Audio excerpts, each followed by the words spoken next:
Good afternoon to all of you, wherever you are. I see people from various continents and countries.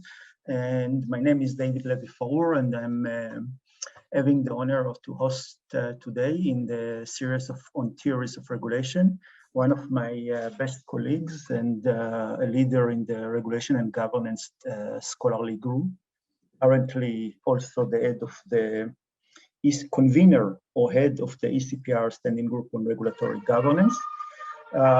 This is Colin Scott, Professor Colin Scott. And a few words about Colin, to those of you who do not know him, and we'll see the video later on. He's Professor of EU Regulation and Governance at UCD Sutherland School of Law, UCD, University College Dublin, and he's there since 2006. He's also vice president of the College for Equality, Diversity and Inclusion and the Dean of Social Sciences. He had various academic posts, including in Warwick, in London School of Economics, at the Australian National University, where I was replacing him at 2004, I think, or something like this. He left, and I came to NU, and the rest is history. It was the beginning of a friendship. So great to have you with us, Colin, and the floor is yours. Thanks, David. I'm very grateful to the invitation. I might just repay one or two compliments in saying about David that he's been an extraordinary leader in establishing the field of regulatory governance.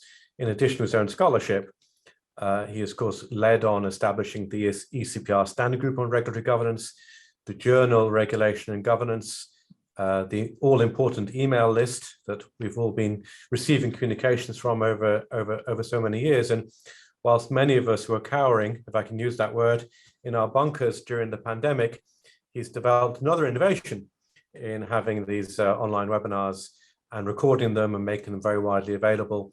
So David, it's an honor to be able to work with you today.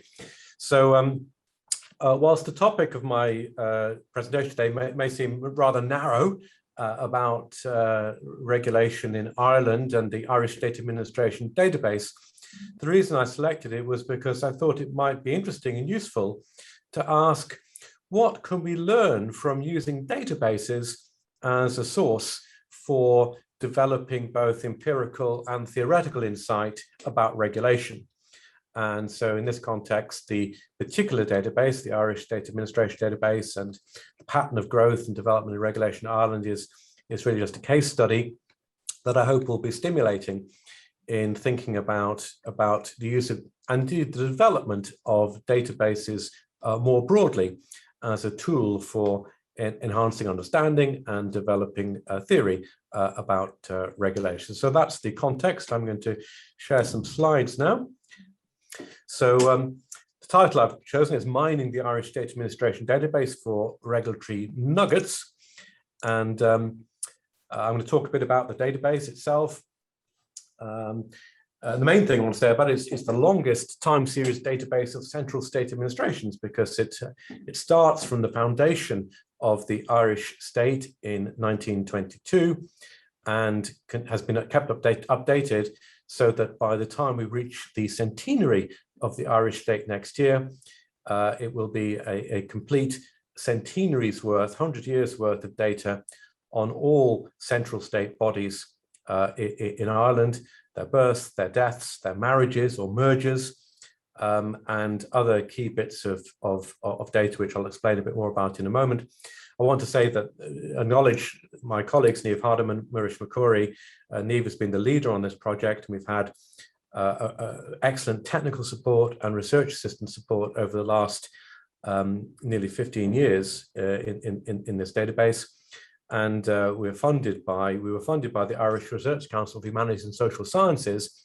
And in a nice irony, they funded the database, which recorded their own demise in a merger with the Irish Research Council for Science, Engineering, Technology to create the Irish Research Council in 2012. How's that for reflexivity in research, that you detail the demise of your funding body in the database? I'll say more about those in a moment. There are other important database projects that we've engaged with and draw inspiration from. The project most similar to the Irish State Administration database is the Norwegian State Administration database, which was ahead of us, and we've learned a great deal from all the challenges they faced around choices. There were so many choices to make around building database, ranging between how to code, what to include, what to exclude, what software to use, and so on. So many choices, and the Norwegians were ahead of us, and that's been an important source.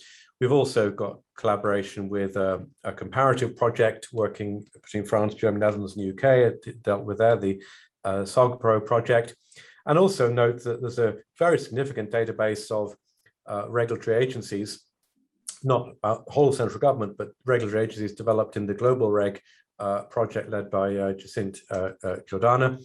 So there's a range of database projects which we can think about how to use data and databases in regulatory research.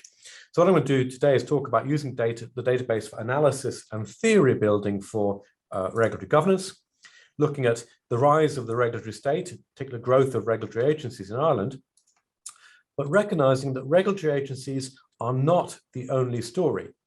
And when we expand the frame to think about regulatory capitalism more broadly, first need to acknowledge that delivery agencies, which are actually more numerous than regulatory agencies, are a key part of that story.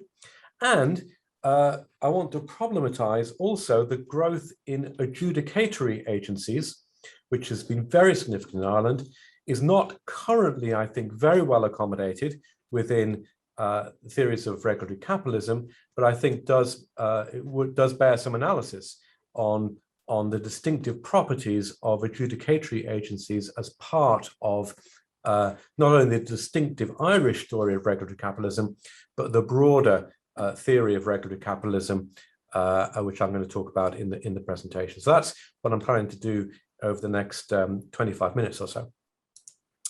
So the Irish State Administration database is a screenshot of the homepage. www.isad.ie is the web address.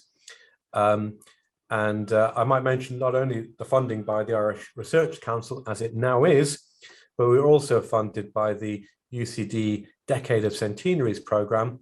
Those of you outside Ireland will perhaps not be aware, may be aware that we are in the middle of a decade of centenaries, which started in 2016, commemorating the Easter Rising through to the independence of the state, the Civil War that followed the independence of the state in 1923. Every year is giving us different things to commemorate, some of them very challenging and difficult. But our database fits into that because, as I mentioned, we have a century of data about the emergence and growth of the Irish State Administration. Very interesting fact about the origins of the state. I had long assumed that the new Irish state in 1922 took over the government departments of the British state that had existed prior to independence. But more recent work suggests that it was actually a mix. There were a number of government departments established as part of the provisional government in 1919 under the governance of the first Dáil Éireann, the Irish Parliament that was established as a rival to the British state in 1919, and which took on fully the, if you like, legitimate functions of the state in 1922 as part of independence. So there were already rival government departments in 1919, some of which formed the core of the new Irish state in 1922, mixed with some of the British government departments that were inherited. So very complex history there that I'm not going to dwell on today, but fascinating history that the database comes to, if you like, starting in 1922. So the database is, in some sense, simple in that it works with two key components, units and events. And it is the mixture of units and events that gives the database its capacity and its power. So for every unit, that's every central state agency, including government departments, we set down a range of details about when they were established, what their primary functions are, what their policy domain is, and various other bits and pieces that I'll talk about in a moment. And then we also set down, we defined a list of events, which includes birth, death, merger. We've got a range of different kinds of merger in the database. So for any particular year, combining those two things together, for any particular year, you can search the database for the unit and its history, for the event and its history, and you can search it for every unit of a particular kind by reference to its function, its policy domain, or indeed legal form, and a range of other criteria as well. So it's a simple database in one sense, but it allows quite a complex and rich pattern of searching that I'll say a bit more. And to help researchers, we've pre-prepared a range of reports and charts that can be accessed through the database that you don't need to prepare yourself, as it were. And we also give access to the code book so that anyone who's really enthusiastic can see everything we've done in terms of developing the database. This is the search page for units, and the key data includes legal form, function, policy domain, and also the birth date and the death date, or still active. You may think that as a recovering lawyer, I was responsible for suggesting that we should have legal form in the database, and you'd probably be right. I did think it was very interesting, the very diverse range of legal forms used to establish regulatory agencies and central state bodies more broadly in Ireland. And you see the first one here is ministerial departments, and under statute in Ireland, there's a maximum of 15 ministerial departments at any one time. And then we've got executive agencies, statutory corporation, and there's a drop-down list here of more than a dozen different kinds of legal form that are used for central state agencies in Ireland. In terms of function, we've used primarily the UN classification of functions of government. Beg your pardon, that's for policy domain. For function, we developed a list and tested it with over time to try and capture all the different kinds of functions, which would include here regulation, but also you can see here adjudication, advisory, contracting, and so on. I'll say more about functions a little bit later. And then policy domains, which I'm not going to dwell on today particularly, but we have separated using UN classification of functions of government. We've separated we've assigned all agencies a policy domain. So you can search by policy domain how many agencies were there working on transport in 1953, or how many regulatory agencies were there working on transport in 1953 if you want to be more specific. So legal form, function, policy domain, they're the key three key search possibilities in the database, but also they can be combined. I just want to highlight a few other things we've added in here. So we've allowed selection by reference to more than one UN classification of functions of government, which is a technical issue largely, but we also decided to add in how the extent to which any particular agency is overseen for three different oversight of government functions. Freedom of information, is it subject to the freedom of information regime? Ombudsman, is it subject to the publicist ombudsman? And comptroller and auditor general, is it subject to oversight by the Supreme Audit Institution? We discovered in our research this was quite a significant thing, and there was quite a lot of contention over which body should be within these oversight mechanisms. And so we wanted to set the database up in a way you could easily search, not only to discover who is currently subject to which of these regimes, but you could also search over time to look at the expansion of the FOI regime, the expansion of the ombudsman regime over time. That reflects my interest, I think, in the regulation of the public sector to make sure that the database could be used for that purpose.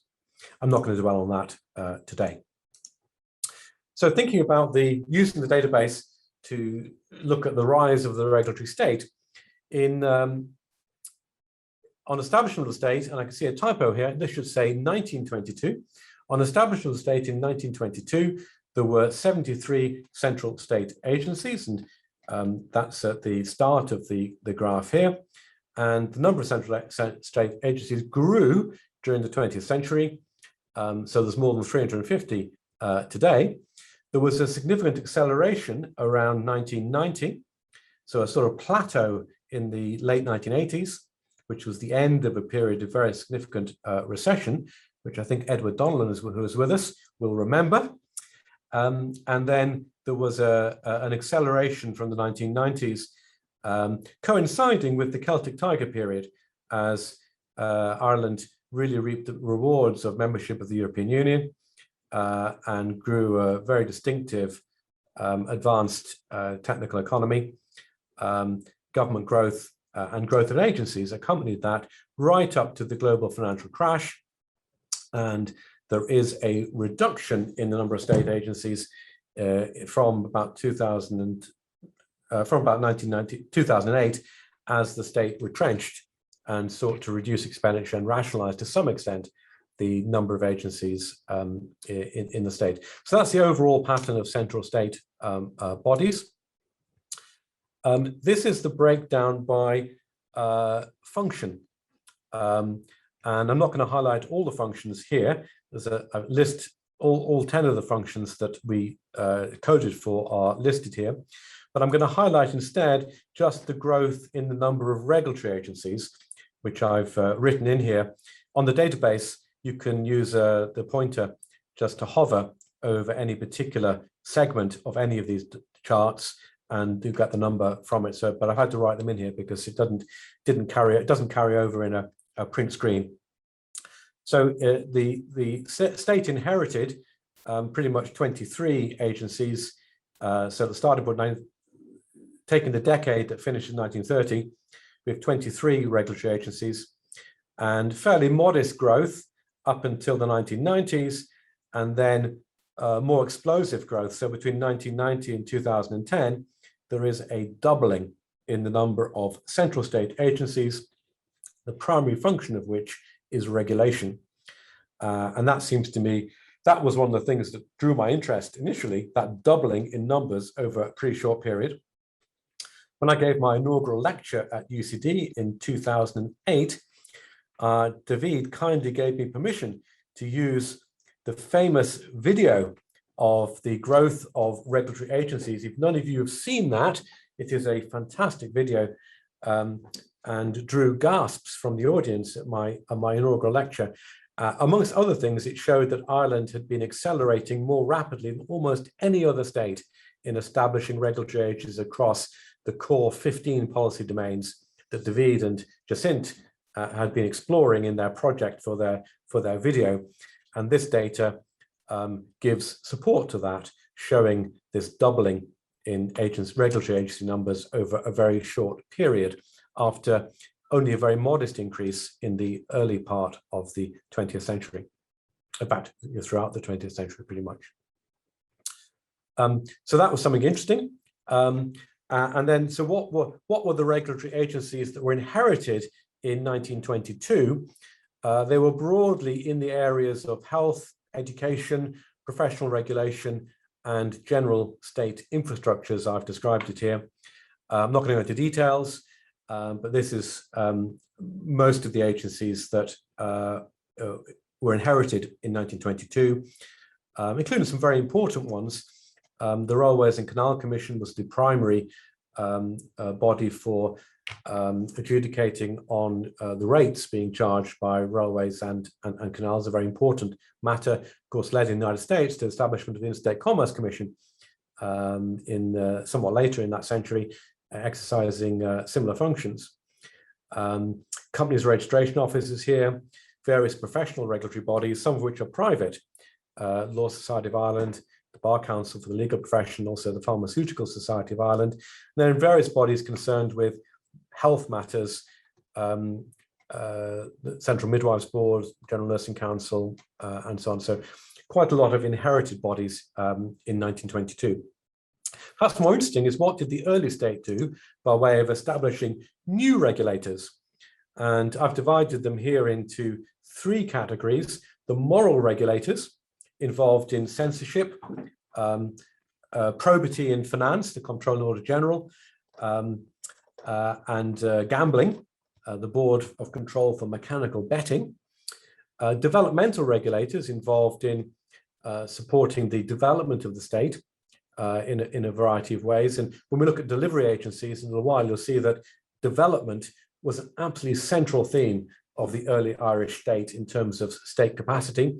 And then a couple of bodies in the health education area, health in particular, the Dental Board and the Hospitals Commission. And again, we see a lot more development on the delivery side in building capacity over health and education when we come to look at delivery.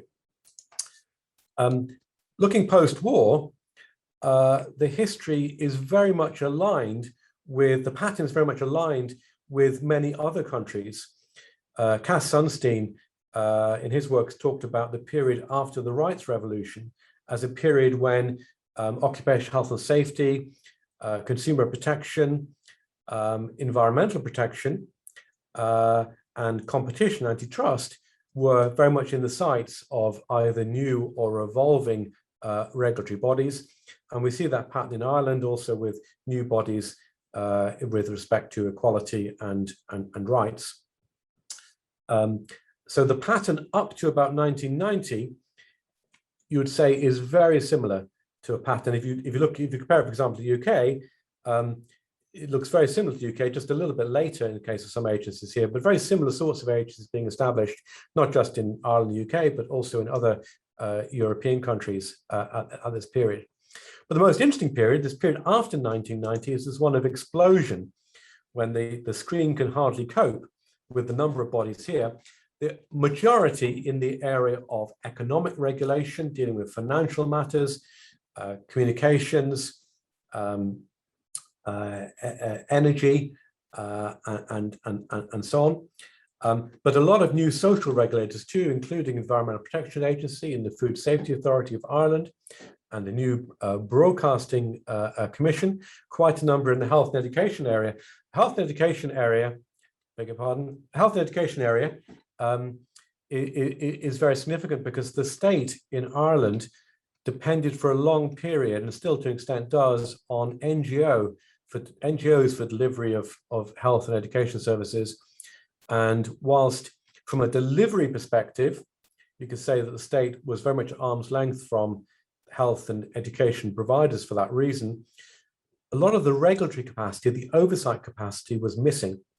And the period from 1990 could be seen as a period of catch-up for the oversight of the distinctive pattern of health and education provision in Ireland. And then following patterns in other states, the oversight of government becomes a preoccupation from 1990, with new bodies regulating freedom of information, standards in public life, appointments, the policing function, the Garda Síochána policing function, and also a new inspector of prisons. So the explosion of regulation after 1990 is partly about economic regulation, but partly about broader patterns of social regulation, catching up on health and education, and reflecting patterns about oversight of government. So the Irish regulatory state story, as I've shown it to moments, a summary, would say first that Ireland arguably had a regulatory state avant la lettre, inheriting regulation for health, education, professions, and developing new regulation for moral and economic development in the early years of the state. There was a significant degree of regulatory agency activity in the period 1922 up to 1940. Second, Ireland followed patterns found elsewhere in developing social regulation in the 1960s to 1980s. Third, there was a regulatory agency boom from the 1990s, which has a variety of explanations. And here I follow Fabrizio Gilardi's work on explaining the range of explanations for the regulatory agency boom. As with other EU member states, it's partly about top-down compliance with EU rules, which expected independent freestanding utilities regulators to be established, as did happen in Ireland. It's partly about horizontal learning and a wider trends, for example, for environmental regulation, where Ireland followed others, and for food safety regulation, where Ireland is amongst the earliest adopters of a freestanding food safety regulator. There's then the distinct national needs catching up, as I mentioned, with regulatory requirements for regulatory regimes over provision of health and education and oversight of government. And in the Irish mix, there is also a sense of political culture, and governments in power from the 1990s, how do I say this, were particularly keen on creating patronage opportunities, which the establishment of numerous new agencies, not just for regulation, but for other purposes, supports. And so rewarding political friends was a part of this trend towards growing regulatory agency numbers in the 1990s. There was then a period of retrenchment post-global financial crisis, one element of which was a strong rhetoric around seeking mergers. So competition and consumer functions were merged in 2014. A number of transport regulatory functions were merged in 2009. A number of regulatory functions, central bank, were merged in 2010, and there were other mergers as well.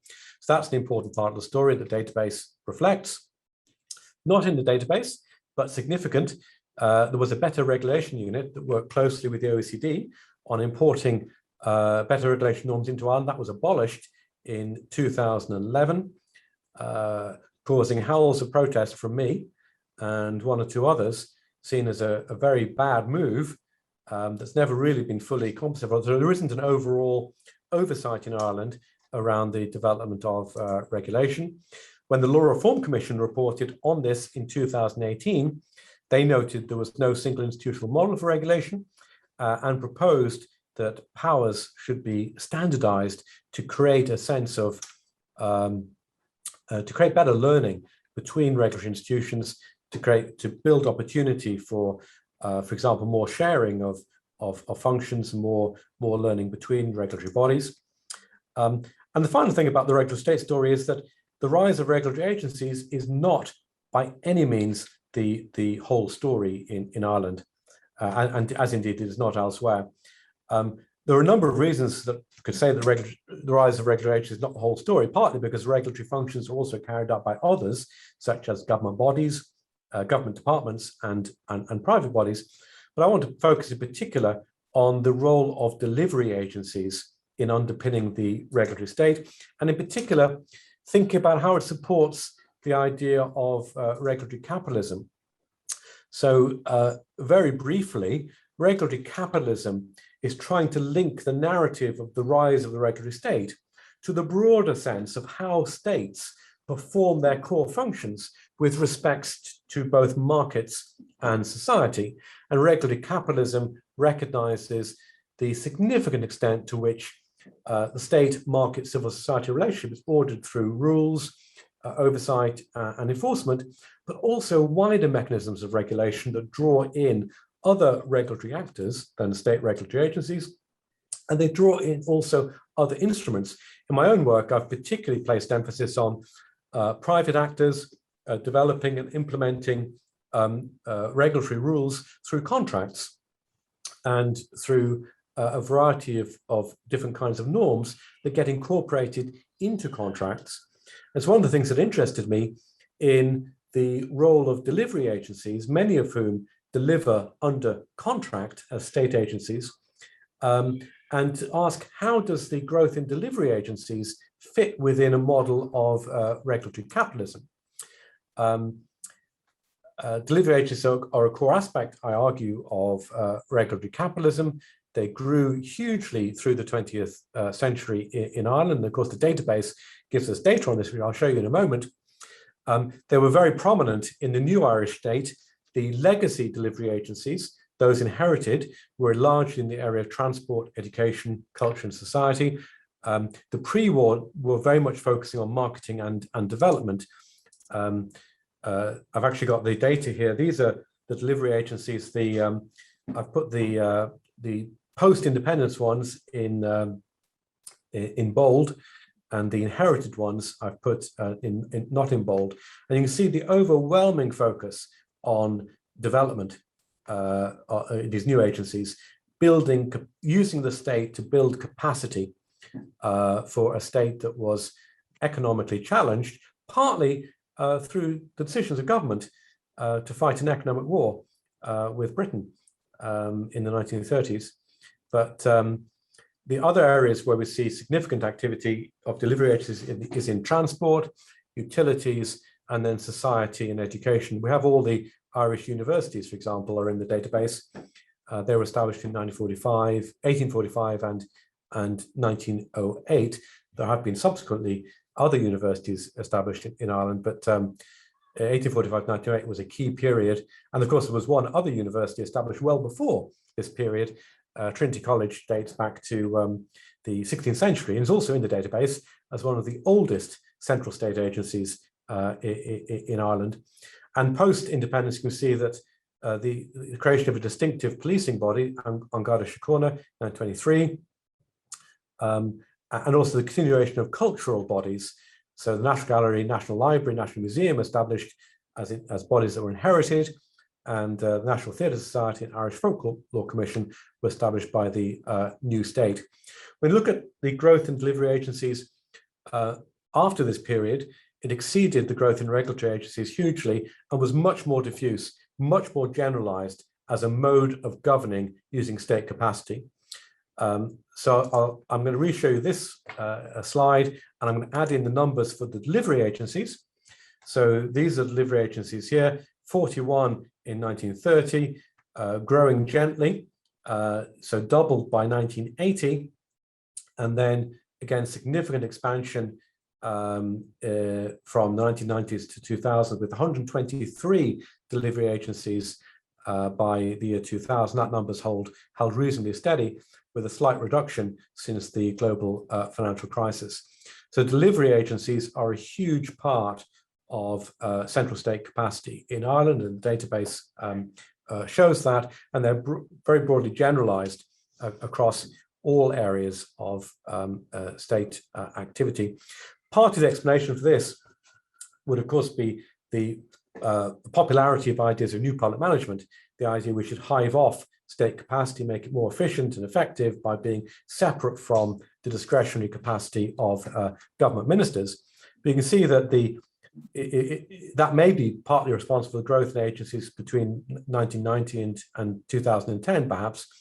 But you can see delivery agencies were extremely important in numbers much earlier than that, suggesting we maybe had a structure consistent with NPM theory before new public management theory was developed in the early 1990s.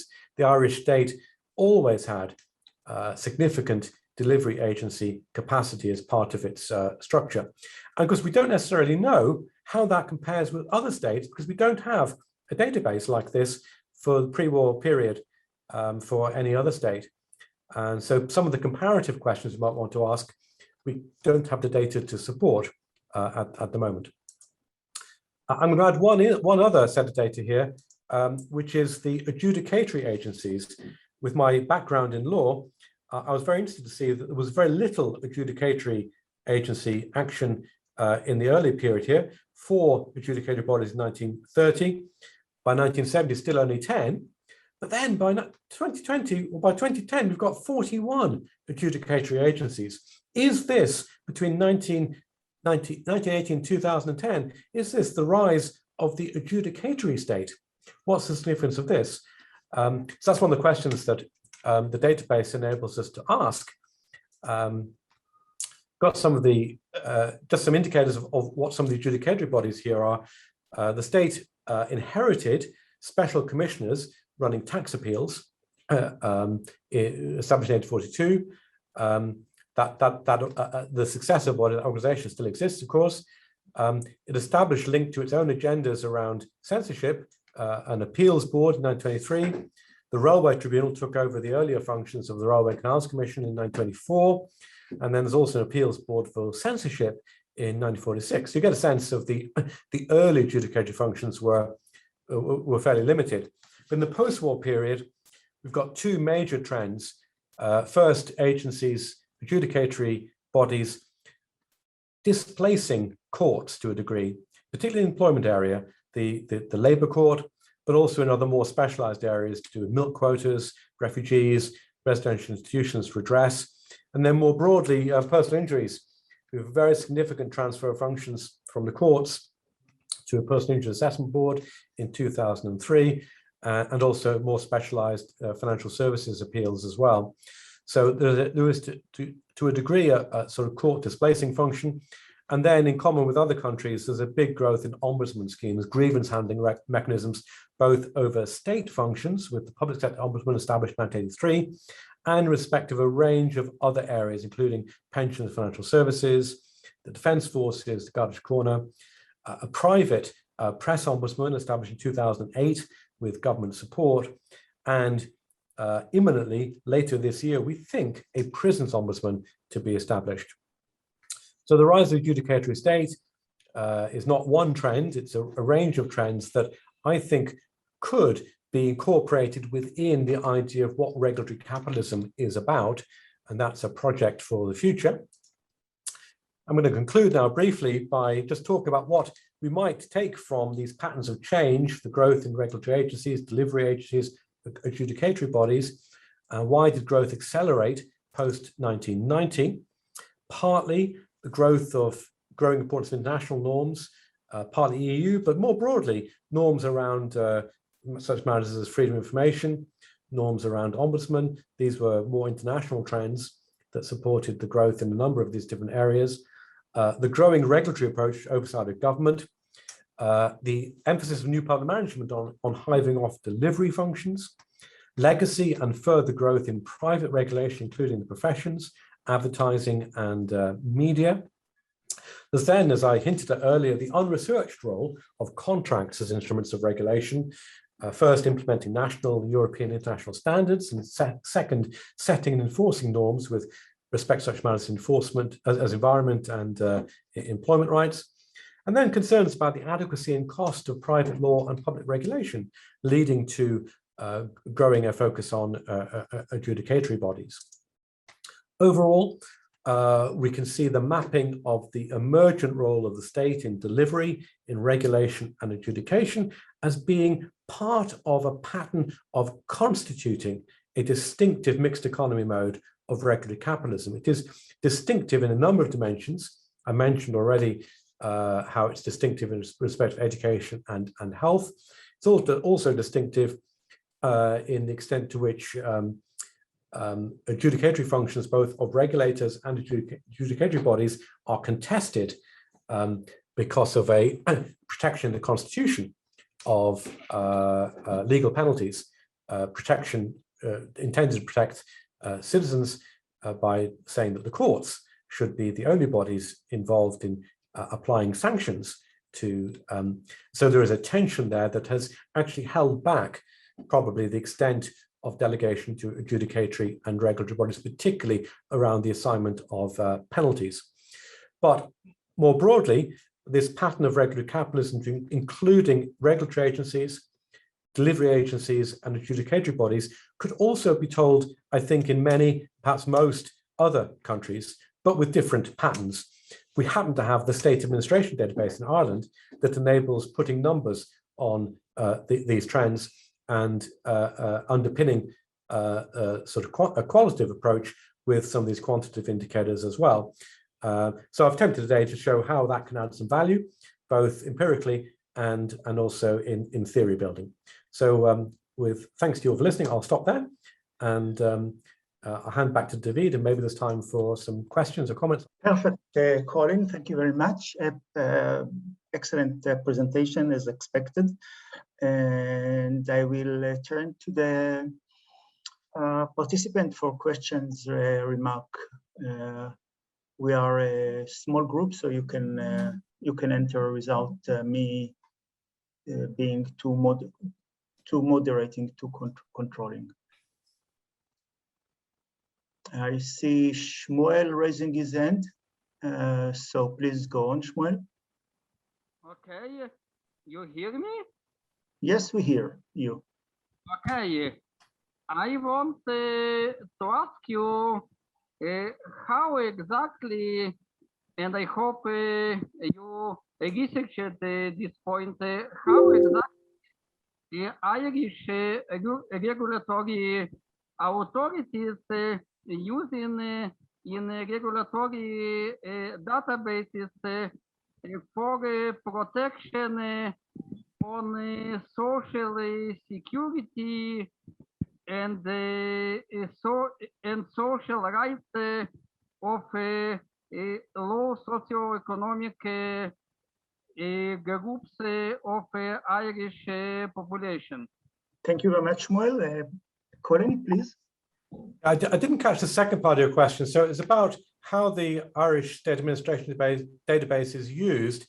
Was it about asking how it's used to protect the rights of social welfare claimants? Yes, I think this is just the meaning. Yeah, well, that's an interesting question that I haven't given very much thought to. I suppose the way you might get at it is to ask about these adjudicatory bodies and their relationship with other central state bodies involved with welfare. The area where we probably know most about is in respect of equality rights, where there's quite an elaborate architecture through the Workplace Relations Commission, which is a relatively new body bringing together a range of other bodies. And you can see that the institutional structure and capacity has evolved over time, distinct from and separate from the courts. But we don't have a very elaborate tribunal structure. And one of the things you can see from the database is that compared to other common law countries, such as Australia, we have a very limited number of tribunals because the rights of the courts are very jealously protected, with the consequence that there will be a higher traffic of welfare rights disputes coming to the courts as compared to going to tribunals. And because the courts are quite expensive and time consuming, we might infer from that that the architecture for protection around welfare rights is rather limited. Probably the most, apart from the Workplace Relations Commission, the other well-developed structure is the Ombudsman, the Public Sector Ombudsman. So grievances can be brought to the Public Sector Ombudsman, but I'm not aware that's been very systematically used for the assertion of welfare rights. Because of the legal character of many disputes, they've been channeled more towards the courts than towards claims around maladministration, which are managed by the Ombudsman. I hope that's helpful. I've certainly mentioned a lot of state bodies there that are in the database. Thank you very much, Colin. And anyone else wants to enter? I see Edward and Tony. Edward, please go first, and Tony afterwards. Well, just a quick thank you very much for organizing this. It's very interesting and very well presented. And thank Colin for his excellent presentation. I particularly liked his euphemism concerning the delivery of health and education services, saying that they were provided by NGOs. Of course, the NGO was the Catholic Church, but that's another story. I also agree with him about the regret for the abolition of the Better Regulation Unit. But on the other hand, that opens up opportunities for academics and groups such as this to examine issues such as the extent to which the proliferation of agencies can now be re-examined, and many agencies can be either merged or abolished. And the analysis also raises questions about how Ireland is governed, to what extent these organizations have been created for job creation methods, possibilities, or whether they are actually adding value. And finally, I just have a quick question on a personal issue that I'm researching, which is licenses. And I'm wondering, can the database be used to identify where licensing obligations arise and how they're administered? Thank you. Yeah, thanks to Edward. So on the question about licensing bodies, so you can certainly comprehensively identify all central state agencies that are involved in licensing, but we haven't captured the distinctive processes and duties and powers of any of the central state agencies in the database. What we have done is identify the legislation in the database under which they're established. And so it's cross-referenced to the Irish statute book. So the method a researcher would use is to probably look in the relevant policy domains. So search by, so if you're interested, for example, in transport licensing, you'd look for all the bodies with transport functions, and then you'd be able to pick up the core legislation, and then could go then to look at the licensing powers. And I suppose the next step would then be go to annual reports to look at how the licensing powers have been exercised. Thanks, that's very valuable, because obviously I have a particular interest because I'm now advising the government of Mauritius, who want to have one central body for all licensing. And it's completely wrecking my head because I don't think you can do it. I think what they have to do is segment it. But I'll look at the database and also read some of the articles. I know you've written one at least. Thank you. Thank you, Edward. I'd also be interested in what the questions that you are dealing on licensing. So if you can email me, I'd be very happy. And now, Tony, please. Right. Well, thanks very much, Colin. That was great. That was really interesting. I'm afraid it fills me with envy because I've just been thinking how much easier my books would have been to write had this been available when I was writing.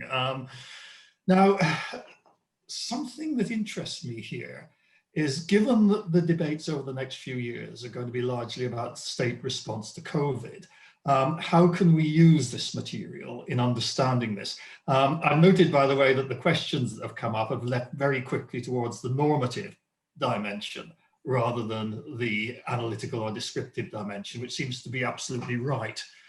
In the UK, and especially in England, we've got wonderful material for case studies. For example, comparing the use of contracted out delivery of test and trace with reliance on trusted existing mechanisms for the vaccine program within the NHS.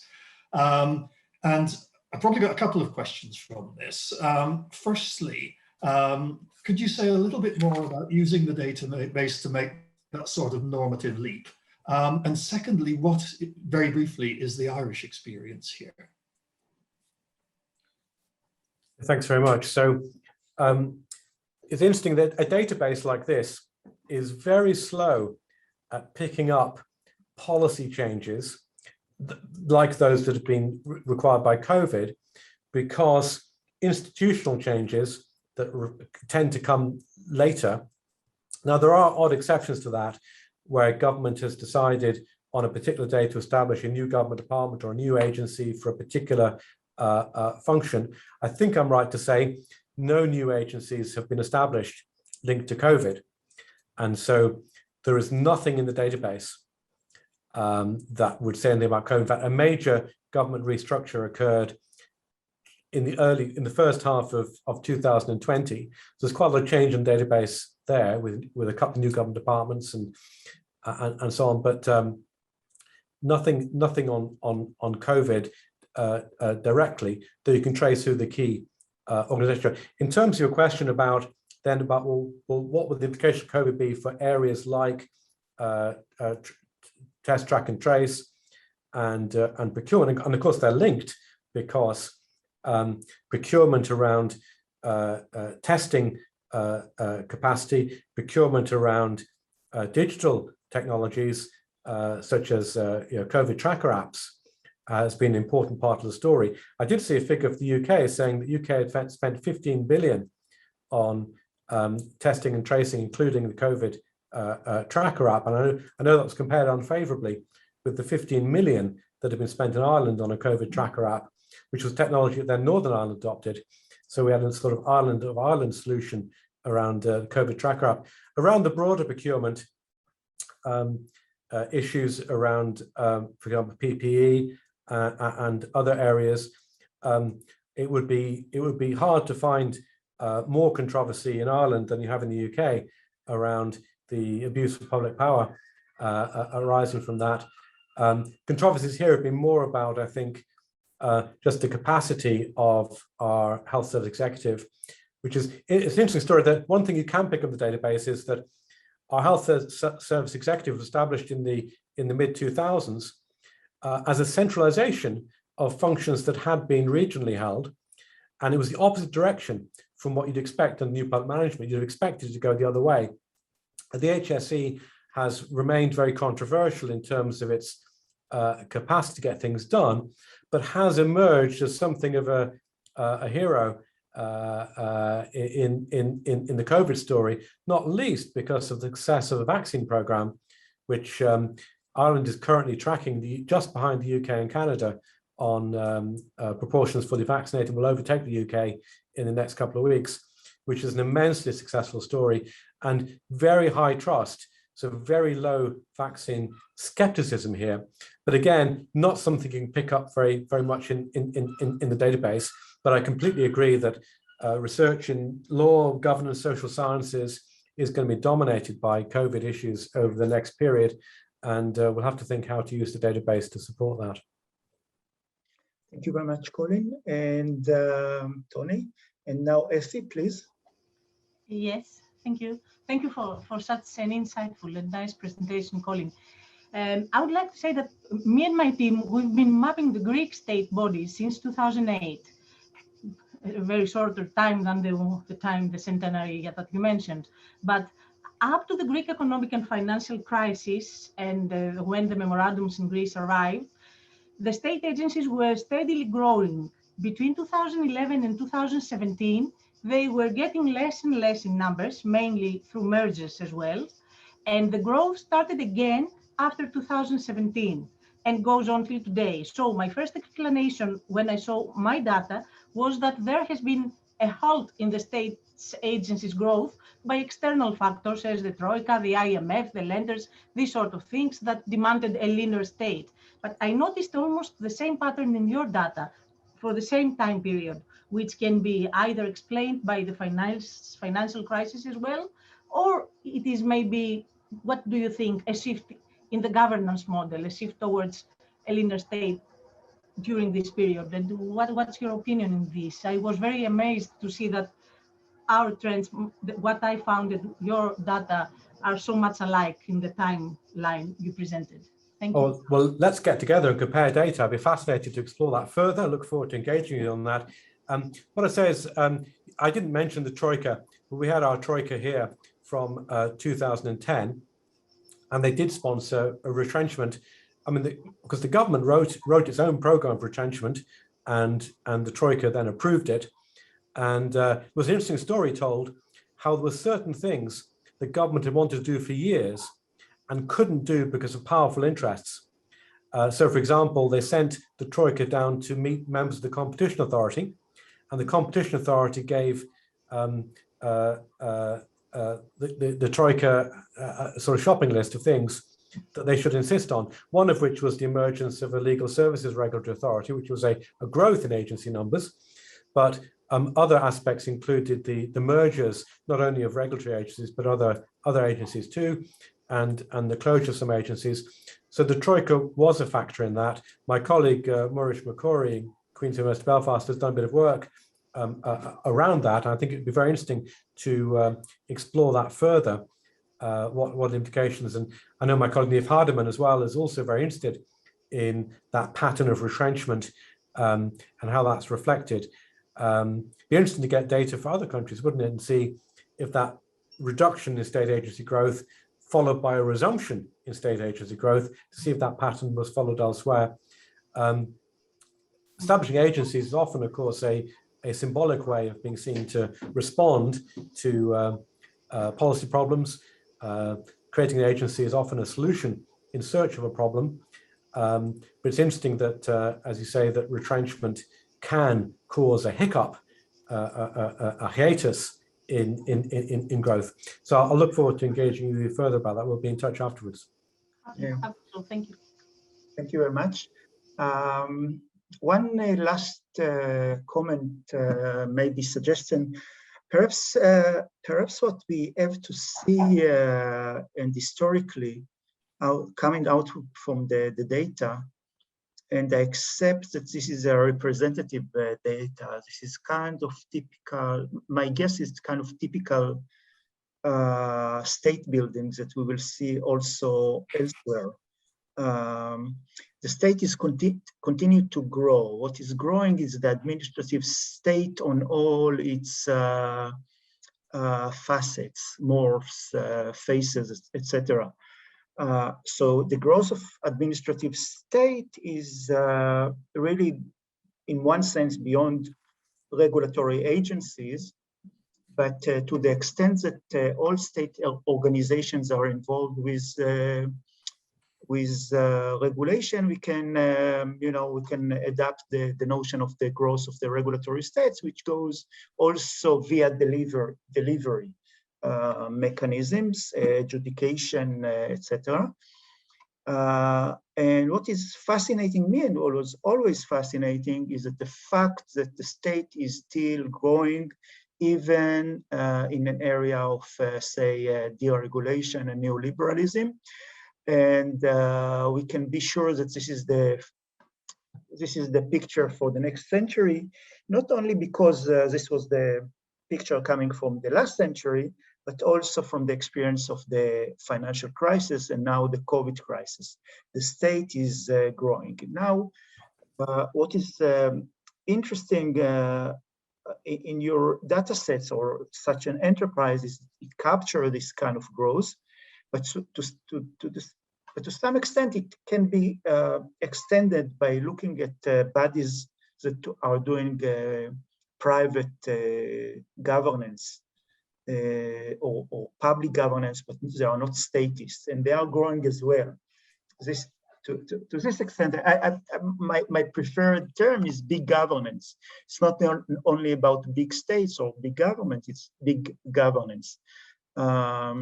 And this is why political science and law and social science are so important. So this is my comments, and I'm interested to see what you can, to hear your reaction about it, really. Well, in one sense, this is a very optimistic note on which to finish. For those who are interested in studying regulation and governance, the future is bright because, as you say, the global financial crisis led to more emphasis on particular forms of governance.